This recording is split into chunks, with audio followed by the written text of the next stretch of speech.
kung para sa'yo, para sa'yo. Yeah, dumaan sa time Mm. na walang maibigay sa akin na role kasi nasa awkward Nasa stage. awkward stage ka. Alam kung saan, hindi nila alam kung saan ako ilaalagay. Hindi ko rin alam Oo. kung saan ako parte. Alam mo yung biglang umangat talaga yung career nila. Tapos ikaw parang napag-iwanan ka, napagsasabihin kasi ako ng ganon, ganyan. Syempre parang may impact yun sa akin. Pag hindi ka, kumbaga nag-effort maiiwanan ka talaga.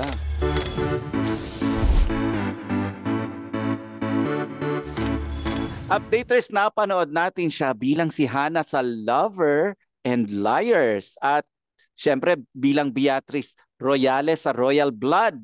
At ngayon bahagi na siya ng Sparkle 10. Ano kaya ang dapat pang abangan natin kay Miss Lian Valentin? Yay! Hello mga Yee! How are pusos! you? Hello! Good afternoon. Nagulat ka ba sa photos Oo, namin? pasabog. Grabe, no? Pasabog. Kasi hindi talaga kami kumakain, Sir Nelson. I remembered a week or 2 weeks before the shoot, may Sparkle Fans Day. Tapos magkakasama kaming lahat. Tapos after nun, sabi, tara, last hurrah ng kain. Oh. After the Sparkle Fans Day, kain talaga kami malala. Pasta, bread, lahat na ng carbs na pwede namin kainin. Tapos nag-uusap kami na, okay, last na to. After the shoot na tayo kumain. So Mm-mm, talagang mm-mm. pagdating dun sa shoot, sabi ko, oh, may dala akong mga pagkain pag hindi talaga natin natiis dahil hindi nga tayo talaga kumakain. Naririnig ata namin kumukulit siya ng isa't isa nung habang nakahiga kami ng nakaswimsuit. Nung nakita ko yung picture, na ano ako, na parang, ay, hindi na pala bata si Lian. Kasi coming from Tropang Pochi. Ito na yun, kumbaga, ay dalaga na nga talaga si Lian. Actually, totoo yan. Ang dami nagsabi, Sir Nelson, na parang, oh my gosh, dalaga ka na talaga. Malaki ka na. Hindi ka na Oo. yung 9 years old na nakikita namin sa tropang Pochi na sumasayaw and naglalaro. Actually, lahat ng, alam mo yun, nakakakilala sa akin nung nakita nila, oh my gosh, nag-level up ka na talaga. Hindi namin matanggap na dalaga ka na. Kasi parang nakita nyo kasi, Sir Nelson, yung journey namin eh. Na Yes. bata pa Mm-mm. kami, tapos yung stage ng nasa gitna na kami namin, parang teens, hanggang sa naging Mm-mm. adults kami. So talagang, alam mo yun, yung reaction talaga, di ba? Iba yung pakiramdam. Yes. Ikaw, May ikaw nagugulat ba, na, kung ikaw yung ano, tatanungin, naging mahirap ba yung adjustment mo from being a child star hanggang sa syempre yung medyo teens na and then yung katulad ng nandiyan ka na sa stage na yan. yes, of course, kasi parang, um, yun nga eh, dahil ang tagal ko na rin sa showbiz talaga, Sir Nelson, di ba? Since I was 9 years old. And Mm. for me, dahil ako mismo yun, hindi ko namamalayan yung oras. Talaga. Mm. Mm. Pero na-appreciate ko yung growth na naranasan ko, yung journey throughout. Ayun naman, and I'm really grateful for that. Pero nagugulat din talaga ako na parang kailan lang na talaga naglalaro-laro lang ako, tapos biglang ngayon kasama na kami sa Sparkle 10. Yung iba kong kasama dun, kasama ko rin pagkabata si Ashley, si Faith. Nagulat na lang kami na eto na kami ngayon. And alam mo yun, very happy rin ako dahil very supportive yung mga people around me. Yung kilala ko, yung iba nakasama ko talaga. Share mo yung journey mo, personal journey mo rin sa iba. And nasa-share din ng iba yung personal journey nila sa akin. So doon ako very Mm. Mm. happy. Mahirap yung adjustment, oo. Kasi normal naman yun eh, na nag-a-adjust ka sa mga situations. Pero ewan ko, so far sa akin and sa awa na rin ni Lord talaga. As in, very naman. And super nasa-cherish ko every moment of the growth. Mm. Bilang sabi mo nga matagal ka ng artista, no? Ano yung sa tingin mo yung ah, natutunan mo over the years na gusto mong impart to sa mga nagsisimula pa lang? Yeah. Ang gusto ko, based on my experience, is kailangan na lang talaga, i-cherish talaga every moment Mm. for me. Every growth, every ups and downs Mm. na maranasan is be grateful and look at the other side talaga. Ako, ang tagal ko ng artista. Since I was a child, dumaan ako sa puberty stage, dumaan sa time na wala akong show, dumaan sa time na walang maibigay sa akin na role kasi nasa awkward Nasa stage. awkward stage ka. Alam kung saan, hindi nila alam kung saan ako ilalagay. Hindi ko rin alam Oo. kung saan ako parte. Mm-mm. Ganon. Mm-mm. Pero, alam mo yun, imbes na mag-focus ka dun sa mga what if talaga, just focus on how to make yourself like matuto pa. Yung Mm. skills, for example, sa akin, yung acting, Mm-mm. pinagtuunan ko talaga yun ng pansin, nag-workshops ako and all.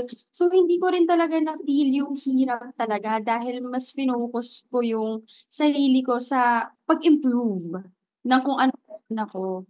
So, ang masasabi ko lang sa kanila, imbes na to look at the like bad side or like hindi magandang experiences, mag-focus na lang talaga sa growth. And it's part of the journey. Darating at darating yung para sa'yo talaga. At kung para sa'yo, para sa'yo. Para sa'yo, para sa'yo. Minsan nga, di ba, kahit na iniiwasan mo yung para sa'yo, talagang hahabulin ka Oo, pa eh. kasi parang pag ino-overthink mo lahat, syempre parang kami, yung iba, for example na lang na parang, syempre magkakasama kami sa showbiz, yung iba kong Mm. kasama. As in, alam mo yung biglang umangat talaga yung career nila, tapos ikaw parang Mm-mm. napag-iwanan ka, napagsasabihan kasi ako ng ganon, ganyan. Syempre parang may impact yun sa akin, pero I just realized and finocus ko na lang na yung para sa akin. Darating at darating yun. Talaga. Mm-mm. Pero, Lian, syempre, yung pakikitungo, marami kang natutunan tungkol dyan eh. Ano naman ang mga i-impart mo? Yung relationships, ika nga, sa showbiz. Yeah. Actually, very important talaga yung relationships when it comes to showbiz. Yung pakikitungo talaga sa mga tao. Kasi, um, hindi ka basta-basta makakahanap ng mga person mo or like friends mo Mm-mm. in showbiz. Mm-mm. 'Di ba? Totoo Talaga. yan. Totoo Sabi yan. tayo na choose your friends wisely. In Mm. all aspects naman talaga yan. And of course, parang pag nakita mo na talagang nag-click kayo na tong person na to, talagang i-value mo yung Mm-mm. friendship na nabuo mo with the person. Kasi parang ano lang yan, parang family, di ba? Tutulungan ka palagi. And yung mga magiging friends mo in showbiz is nandyan din lagi para sa'yo. Gaya nga nila Faith, di ba? At tagal na namin magkakasama. Talagang hanggang ngayon nandyan pa rin yung friendship namin kasi value namin yung kung ano yung meron. Talagang suporta sa isa't isa, no competition.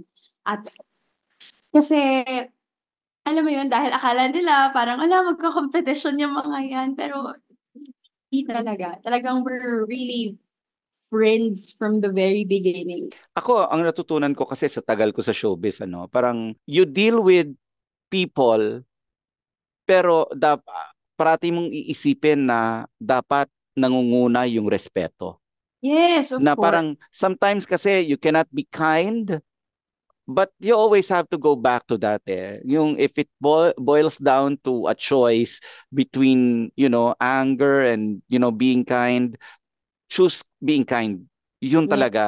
Pero kung hindi mo na kaya, at least irespeto mo yung Mm. boundary, 'di ba? Yung kung paano mo siya, kasi 'di ba even kaaway mo, 'di ba? May respeto kami Mm. dapat. Oo. Mm. Yes. So Respect talaga. yun talaga, and as we all know, respect begets respect. Pag nirespeto ka, most of the time babalik sa iyo respeto rin. And if it does not, you can demand for respect. Kasi nirespeto kita eh. Bakit hindi mo ko rerespetuhin? 'Di ba? Parang ganyan. Okay. Ano sa tingin mo meron ka kung bakit nakasama ka sa Sparkle 10? Siguro nakita rin talaga, um, nakita rin talaga siguro ng management ng Sparkle yung hard work ko throughout the years. Nakita nila yung growth ko talaga and nakita nila kung gaano ko kamahal yung craft ko. Pero teka muna, syempre nung nakita ko kayo dyan na isa pa rin sumagi sa isip ko, ito bang 10 to ready na for mature roles? Um, I think, dahil nga na-experience ko na rin yung mature roles and so far, I'm happy sa mga work na nagawa ko with it. Kung sinasabi mo nating mas mature pa, let's see. Pero for now, I'm happy with what I'm doing. And dun sa boundaries na create ko when it comes to mature roles. Oo, ayan. Alam mo, yung billboard ninyo, ito yung kumbaga, ito yung nag-ano kumbaga nagtuldok sa malamig na panahon. Kumbaga, ito yung nag-start ng ano, okay, summer na. Summer na talaga. Oo, oo. Recently, we went to Sapporo, Japan. So, parang enjoy na enjoy ko yung lamig. Ganun siya. Ano ba yung mga susunod mong destinations? Ako, gusto ko makabalik ulit ng Japan kasi gusto ko Mm-mm. Disney. Gusto ko Disney mag-Universal. Sea? Disney Sea. Tapos Yan, Universal. nakarating na ako dyan. Tapos Universal, nakarating na rin Talaga. ako. Oo. Kasi meron pa rin akong kid at heart. Talaga? Nababaliw pa rin ako kasi ewan ko, gusto ko yung feeling ng parang pag nasa roller coaster ka, yun may butterflies ka sa tummy mo. Yung Talaga? mga Oo. gusto Ewan ko ko. talaga adventure. Gusto ko Mas talaga ano ka, adrenaline junkie. yes. Parang pag ako, inaya mo ako ngayon sa Enchanted Kingdom, go ako. Talaga? Yes. Kasi sinakyan ko naman na yan lahat eh. Parang di rin naman ako masyadong nag-enjoy. Natatakot din ako. Mm. Nako, very opposite tayo dyan, Sir Nelson. Ako parang kahit kunwari, baka 2 beses ko pa ulitin yung Mm. Mm-mm. mga ganong klase na Lee, yun. okay, what's next for you? Siyempre, sabi ko nga, napanood ka namin doon sa dalawang serye na Lovers and Liars. Siyempre, doon sa Royal Blood. Talagang grabe ka doon, ah. Royal Blood. Oo. Hindi ko alam kung ano, hindi ko alam kung tawag dito, kamumuhian kita doon. O Kumuhian, halo, gugustuhin, oo, ganun. halo-halo na, 'di ba? Kasi Totoo. pabago-bago eh. Pero I think that's the most challenging role, no? Na Yes. nagampanan mo. Akala ko yung Apoy sa Langit na yung challenging role na magagawa ko talaga. Mm-mm. Pero iba rin yung Royal Blood. Dahil it's not just a show eh. It demands so much Yes. every And lahat character. kayo magagaling. Walang ano, walang tulak kabigin. Talagang lahat kayo nagpapagalingan. Hindi ko nga alam, parang bago kayo mag-take, siguro magkanya-kanyang corner kayo. Ano kayo gagawin ko ngayon? Wait lang ah. Actually, Sir Nelson, ako talagang very na-pressure ako nung nakuha ko yung role ko sa Royal Blood. Kasi isipin mo na naman yung mga kasama ko. Rian Ramos, Tirso Cruz, Ding Dong Dante, yung Michael Diaz. Ibang-iba Tapos, to. so, kailangan ko talagang sumabay. As in, Mm. kailangan. Hindi yung parang, hindi, sasabay ako, ganun. Hindi, as in, kailangan ko talagang sumabay. Kasi lahat sila, as in, binibigay yung best nila 100%. So, bakit ikaw hindi mo ibibigay yung Hindi, 100% tsaka best? pag feeling ko pag nag-ano, yung pag hindi ka, kumbaga nag-effort eh, maiiwanan ka talaga. Yes. Mas lalo na Mm-mm. yung mga scenes namin, Sir Nelson, as in talagang every scene, hindi lang siya basta-bastang scene. Mm-mm. It Mm-mm. requires so much na parang para mapaikot Oo. yung audience. Grabe nga, hindi nga daw royal blood yun eh. Talagang pati blood nyo talaga kasama na doon. High blood. High blood. Royal high blood nga daw yun. Oo. Pero what's next for you? Meron ka na bang mga projects na susunod? Right now, I'm doing Walang Matigas na Pulis sa Matinik na Misis season. So, nilagay naman nila ako sa rom-com. Rom-com naman. Are you Rom-com. comfortable with rom-com? Kasi syempre yung mga pinagdaanan mo, drama, Yes. suspense, ito, rom-com. Ito rom-com eh. Actually, hindi ako, to be honest, Sir Nelson, hindi ako masyadong ano sa comedy. Parang every time na nagjo-joke ako, parang feeling ko cringe or like wala sa timing. Pero so far with the help of like my co-actors, mas lalo na sila Senator Bong Ate Beauty, talagang effortless na nakakatawa talaga sila. And doon ako nakakakuha ng tip. I've been to the set ng Walang Matigas na Pulis. It's a happy set kasi nagtatawanan kayo kahit na ano eh, kahit na off-cam. Yes. Grabe, Sir Mm-mm. Nelson, kasi parang kahit bago kami mag-take, minsan nadadala kami sa mga tawanan, jokes, kwentuhan namin, hindi na kami nakakapag-take ng maayos. Parang yung rehearsal namin umabot ng 30 minutes dahil masyado kaming nadadala lahat. Dahil lahat talaga parang nasa nature nila yung magpatawa. And it's a new experience din for me na I really wanna try. Kasi malay mo naman, di ba? Okay din ako when it comes to rom-com. Ako naman, very open ako to new roles and new challenges. And ako talaga go lang ng go. Kasi yung, kunwari, di man mag-work sa akin yung ganon, genre or ano, at least na-try ko. At least hindi ako yung natakot i-try. Nag-push forward. Lee, kakambyo lang ako. I'll get personal just a little bit, ha? Alam naman namin na happy ang heart mo ngayon. Pero, okay, yung boyfriend mo ba, okay lang sa kanya yung mga roles na ginagampanan mo? Yes. Actually, very supportive yung boyfriend ko when it comes to my job, when it comes to my roles. Talagang every time na binabalita ko sa kanya na may ganito akong roles, he's very, very happy for me, very supportive. Of course, yung boyfriend ko is non-showbiz and and alam mo yun, ito yung first time na nagkaroon din siya ng in a relationship na has this job. And alam mo yun, nandun yung nangangapa sa trabaho na ito na meron ako. Pero wala siyang pang ginawa kundi maging supportive sa akin and remind me how proud he is sa mga trabaho na ginagawa ko kahit guesting man lang yun. Hindi, at saka trabaho to eh, 'di ba? It's not like it's your life, 'di ba? Parte siya ng buhay mo pero hindi siya yung definition ng buhay mo eh. Totoo. Actually, parang before pa siya manligaw, parang sinabi ko na sa kanya na parang, okay, it's really hard to date someone in this industry because That is true. yung work na meron ako is, it requires time also. Diba? Kinakain yung time because of tapings and may mga roles na binibigay sa akin na, alam mo yun, maninibago ko talaga. First time, I was a Lalo party pag officer. sobrang seloso yung boyfriend mo, oh my gosh, it will not work. Yes, pero he's very supportive all throughout, which I really, really appreciate. And I can say I'm lucky.